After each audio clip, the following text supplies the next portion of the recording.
আজকে পূর্ণিমা, তাই সকাল সকাল উঠেই স্নান সেরে মন্দিরটা ধুয়ে নিয়েছি। ধুয়ে নেওয়ার পরে সেখানে ফুল জল সব কিছু রেখে দিয়ে চলে এসেছি পেয়ারা বাগানে। এখানে অনেক পেয়ারাই হয়েছে, প্রচুর হয়েছে। ছোট্ট একটা গাছ লাগিয়েছিলাম, 1 হাত মতো, 2টো পাতা ছিল। আজকে 2 বছরে এত বড় একটা গাছ হয়েছে।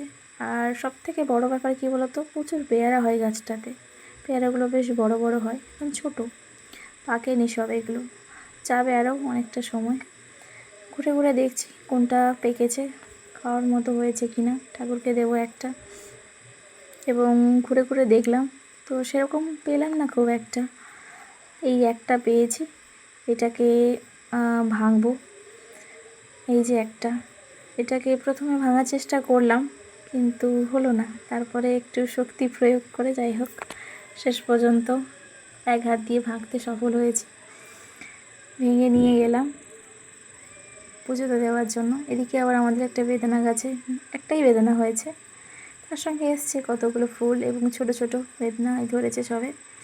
যদিও বেদনাকে আমাদের এদিকে ছোটো অবস্থায় ডালিম বলে। যাই হোক, চলে এলাম মন্দিরে।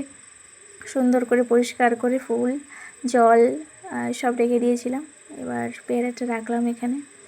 এরপরে সুন্দর করে আমি ঠাকুরকে ফুল টুল দিয়ে পুজো দিয়ে দেব।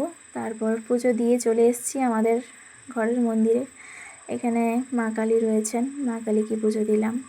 তারপরে রাধা গোবিন্দ, মা সরস্বতী, মহাদেব, মা লক্ষ্মী, সব সব দেবতারাই দেবীরাই আছেন এখানে। সবাইকে পুজো দেওয়া হয়ে গেল। তারপরে যে ঠাকুরমশাই এসছেন, ঠাকুরমশাই পূর্ণিমা পূজা করে চলেছেন।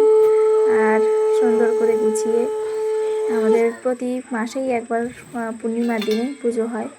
প্রতি মাসের ন্যায় এ মাসেও হচ্ছে। আজকে এই পর্যন্ত। সবাইকে শুভ পূর্ণিমা, সবার দিন সুন্দর হোক, আনন্দের হোক। নমস্কার।